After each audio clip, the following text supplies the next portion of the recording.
tinatanong tayo, nasa na si Kristo?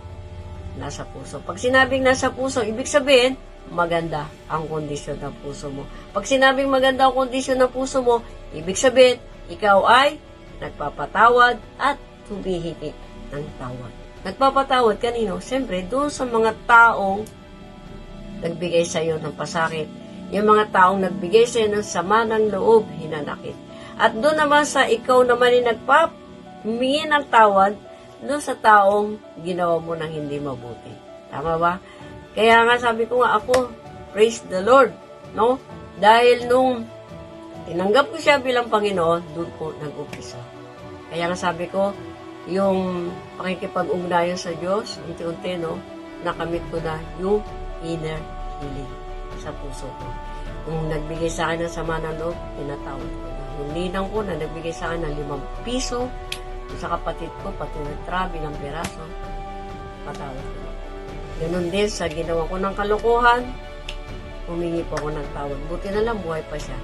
At natuwa siya dahil nakita niya yung unti-unti ko pagbabago. Alam mo, yung buhay natin na binago ng Diyos ay gagawin. Paano natin ibabahagi si Kristo kung tayo mismo ay lugmok na?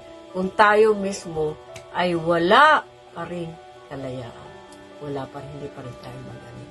Hindi natin maibabahagi si Kristo. Kaya salamat. Dahil nga sabi nga, pinuspos ka ng Banal na Espiritu para ibahagi ang mabuting balita. Doon sa wala pang pagkakilala sa Kanya. Kaya nga sabi doon sa Galatians chapter 5, verse 13, tinawag kayo upang maging malaya. At ang kalayaan na yan ay huwag gamitin base sa hilig ng laman. Gamitin natin ang kalayaan upang maglingkod sa udyok ng pag-ibig. Maglingkod sa iba.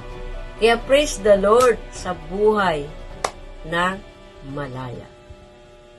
Glory to God.